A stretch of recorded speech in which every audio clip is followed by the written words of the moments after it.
It started with a whisper, a faint, almost imperceptible shift in the water pressure every morning, barely enough to notice unless you knew what to look for. And I did. I'm Mike Rutherford, retired civil engineer, fourth-generation steward of the last privately owned acreage on Juniper Ridge. My property sits uphill from Silver Hills Estates, a sun-bleached, cookie-cutter suburb governed by a homeowners association with more rules than Congress. I live just outside their jurisdiction, which makes me both invisible and inconvenient. Years ago, when drought swept through our county like wildfire, the city approached me with a proposition: allow emergency access to my deep well system to support the new subdivision during shortages. I agreed, under one condition: install a regulated valve, locked and metered, with a capped usage limit and a formal agreement signed by both the city and the HOA. They signed. I signed.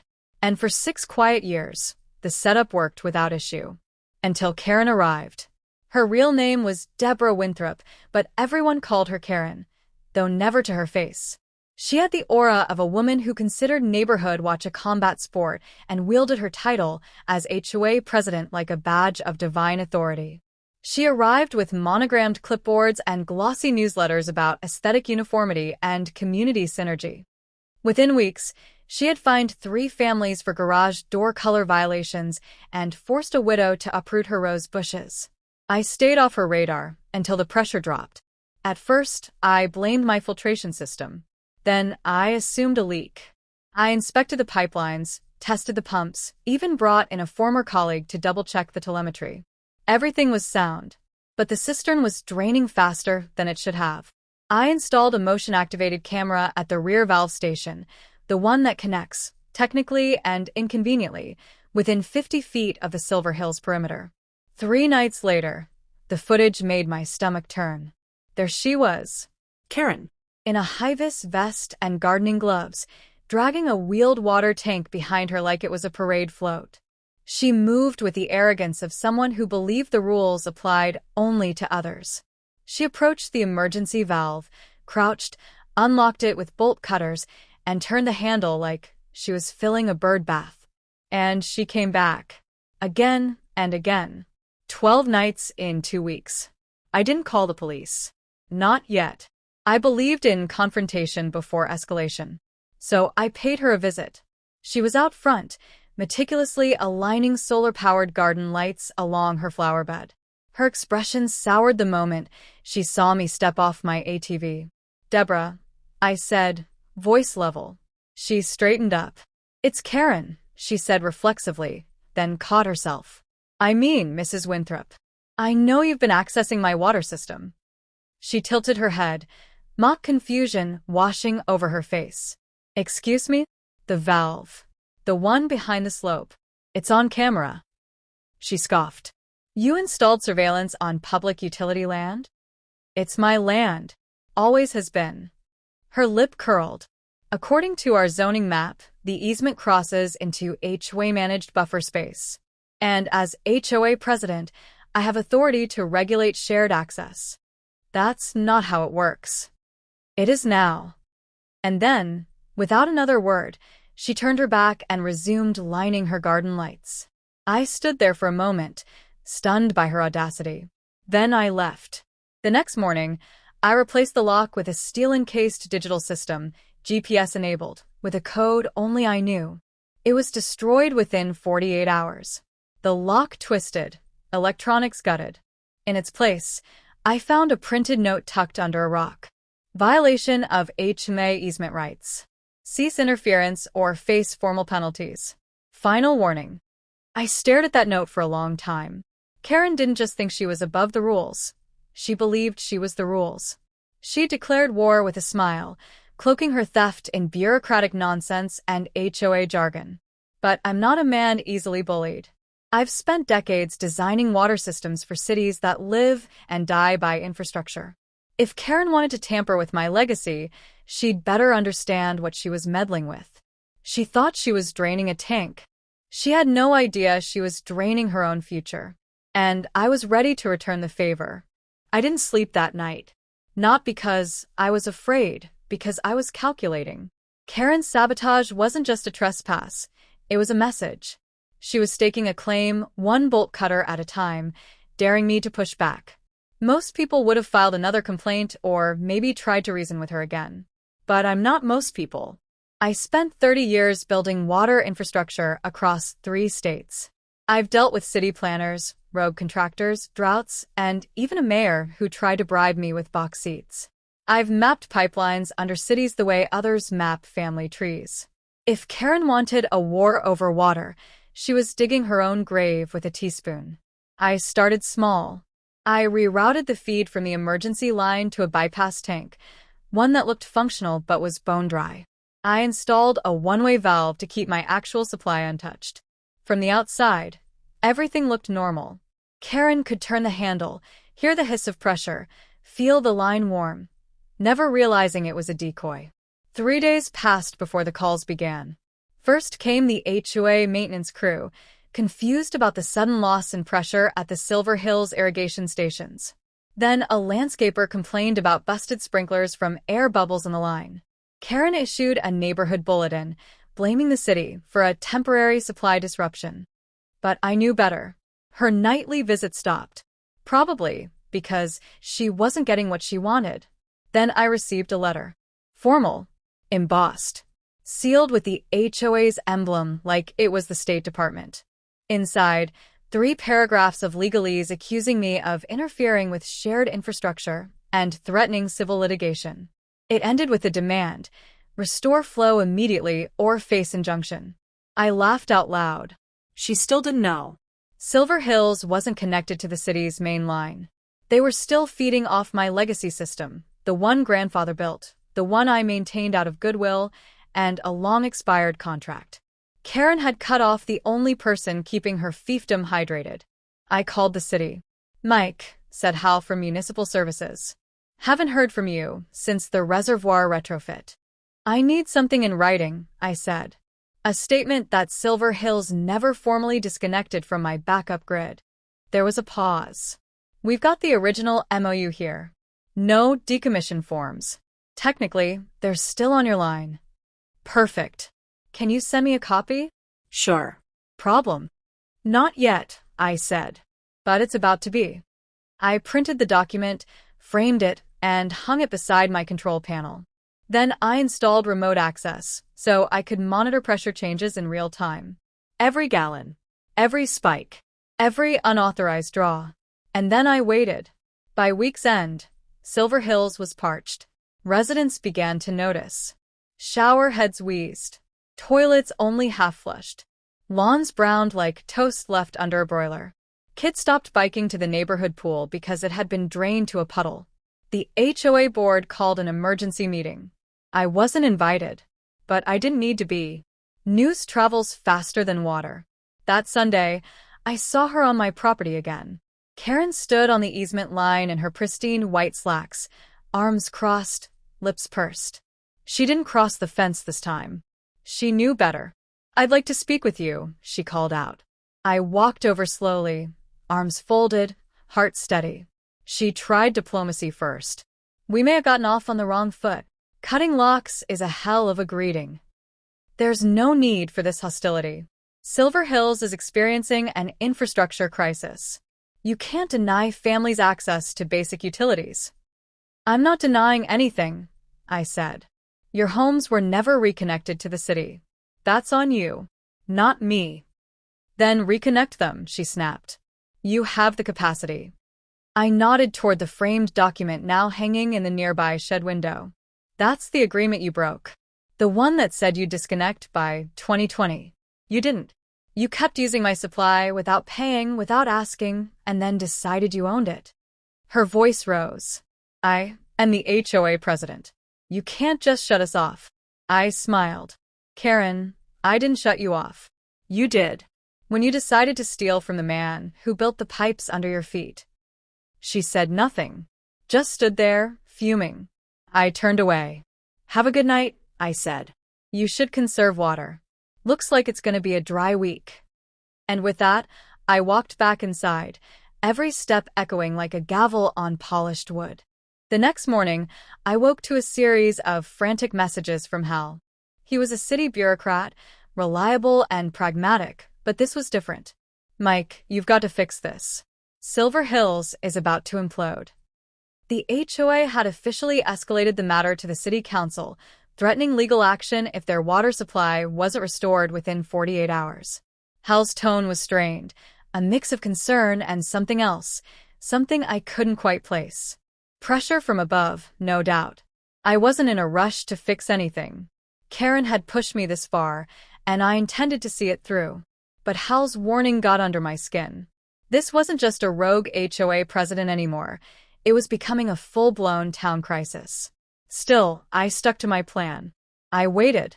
3 days passed. The neighborhood descended into chaos. Cars lined up at the corner market, and long lines formed at the few open public fountains. People complained of low pressure, and there were even rumors that kids had started trading water bottles at school like black market goods. But the HOA didn't budge. They refused to admit fault and doubled down, sending more letters threatening me with lawsuits and fines. Karen was in full crisis mode now. She sent a group of lawyers to my property. They knocked. I didn't answer. But then, in the late afternoon, came the knock I had been expecting. This time, it wasn't a lawyer. It was a man in a suit, his tie too tight and his face too calm. He introduced himself as Greg Harland, legal counsel for the city council. "I've been instructed to resolve this issue," he said, his voice smooth, almost rehearsed. "The city is prepared to issue a restraining order against you if you don't restore water to the neighborhood immediately." I crossed my arms and leaned against the doorframe. That's not how this works. You can't just force someone to provide a service they're not legally obligated to. "We can if it affects the public well-being," Greg countered, stepping forward. He slid a document from his briefcase, a thick packet with a seal I recognized. "This is a citywide injunction. You're in violation of emergency utility distribution clauses." I held up my hand, cutting him off. "I'm in violation? The HOA's the one who violated the contract, Greg. Not me. Not now. And I won't fix what's broken until Karen understands that." His lips thinned, but he didn't argue. Instead, he looked over his shoulder, as if gauging the distant horizon for a storm. I could see the subtle shift in his demeanor. He wasn't just an attorney trying to win a case, he was a pawn caught in someone else's game. "I'm advising you to reconsider," he said quietly. "You're about to find out that Karen Winthrop doesn't lose. Ever." I stepped back into the house and closed the door in his face. I knew the city wasn't going to give up so easily. Karen had a way of getting what she wanted, and when she hit a wall, she made sure that wall would crumble. But I wasn't going to back down, not for her, not for anyone. I turned back to my work, tweaking the system to make sure it stayed in place. But something shifted in me. The game was no longer about water. It was about power. The power to control something essential, something people couldn't live without. Karen had underestimated me. I wasn't just an old man with a well. I was a man who knew how to bend the rules, who knew how to play the system better than she ever would. As the day drew to a close, I received a call from Hal. "Mike, listen. They're pulling out the big guns now. The council's calling a special session. Karen's got support from all the heavyweights, bankers, developers, even the mayor. They've got all the right connections, and they're all circling her property like vultures." I was silent for a moment, absorbing the weight of his words. "So what now?" I asked, my voice low. "They're making it clear, restore the water, or they'll take you to court. And trust me, Mike, they'll bury you in legal fees. Tell the council I'm waiting for Karen to make the first move. Let her come to me." I hung up the phone. Hal was right. Karen was bringing the fight to my doorstep, and the stakes were higher than I'd imagined. But I wasn't going to be intimidated by her connections. Not now. She wanted to play dirty? Fine. Two could play that game. I spent the next few hours preparing, locking down every possible access point, reviewing the contract one more time, and getting everything in order. The HOA, the city, even the lawyers, they had no idea what was about to hit them. And as I walked out to the back porch and looked down at the land I had fought for all my life, I felt a quiet satisfaction. The battle wasn't over yet, but it would be soon. By the end of the week, Karen was unraveling. Her once flawless HOA kingdom, white fences, pristine lawns, sprinkler-slick sidewalks, had turned brittle. The grass looked scorched. Neighbors argued in driveways. Social media threads from Silver Hills residents dripped with fury. One post read, "We pay $600 per month for dues and can't flush a toilet. What is this, a campsite?" The HOA board held an emergency vote, quietly, behind closed doors. Karen emerged still president, but her grip was slipping. The mask of control had cracked. And I was ready for the finale. That Saturday, I received an envelope, not by mail, but by hand. Slid under my front door. Inside, a formal letter on HOA letterhead, this time bearing Karen's signature and 2 others from her board. It was a peace offering. A printed apology, cold, legal, and vague, but it was there. A line near the bottom stood out.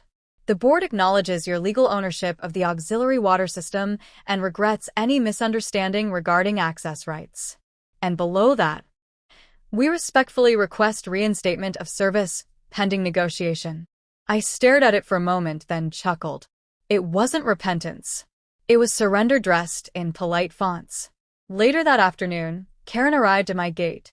No white slacks, no clipboard, just a navy blouse, oversized sunglasses, and a demeanor several shades dimmer than before. She didn't knock. She waited. I stepped outside and leaned on the rail. "I see you got our letter," she said, her voice smaller now. "I did." "Well," she asked, arms crossed but lacking her usual arrogance, "will you turn the system back on?" I paused, then motioned toward the maintenance shed. We walked in silence. I let her see the framed agreement again, the one she ignored. Below it, I'd added a second frame, a list of unpaid maintenance fees dating back 8 years, an itemized bill, totaling just over $187,000. Karen's eyes scanned it, then flicked up to me in disbelief. "You're joking." "No," I said. "This is what your HOA owes me for the years you used my supply system without contract, payment, or consent. I never enforced it, out of goodwill. That goodwill's expired. That's extortion." "No," I said, calmly flipping the breaker back on with a satisfying click. "That's back pay." She didn't speak. Just stared, jaw tight, the gears in her head grinding. She knew she'd walked into a trap, one I'd built brick by brick, pipe by pipe. I turned a small valve. Pressure gauges rose. Pipes thudded gently beneath our feet. The water was back, but the terms had changed. "I'll be forwarding this to your board," I said, tapping the framed invoice. "You'll find a payment plan enclosed. Failure to comply means permanent disconnection and legal action for theft of services." Karen's lips twitched. "They'll never approve this." "Then I suggest you resign and let someone else clean up the mess." And with that, I walked out, leaving her in the shadow of the shed, the very place she thought she'd conquered weeks earlier. The fallout came fast. Within days, Karen was removed from her position. Word spread that she'd been hit with a civil suit by her own board, citing mismanagement and financial negligence. The city quietly stepped back, realizing the HOA had no legal ground. My terms were signed, begrudgingly, by the new interim president, a retired firefighter named Glenn who, unlike Karen, knew how to read contracts before breaking them. As for me, I restructured the agreement entirely. The HOA would pay a fair monthly rate, plus a fixed infrastructure maintenance fee. I even installed a digital flow meter, visible to the board 24/7. Full transparency. Full control. And every now and then, I'd glance at the screen and smile as their usage ticked up. Every gallon billed, every drop accounted for. I didn't need revenge in the way people think of it. I didn't need to scream, or sue, or sabotage. I just waited. Let Karen write her own downfall in ignorance and arrogance. In the end, the woman who drained my tank thought she was stealing from a faucet. She never realized the faucet owned the street.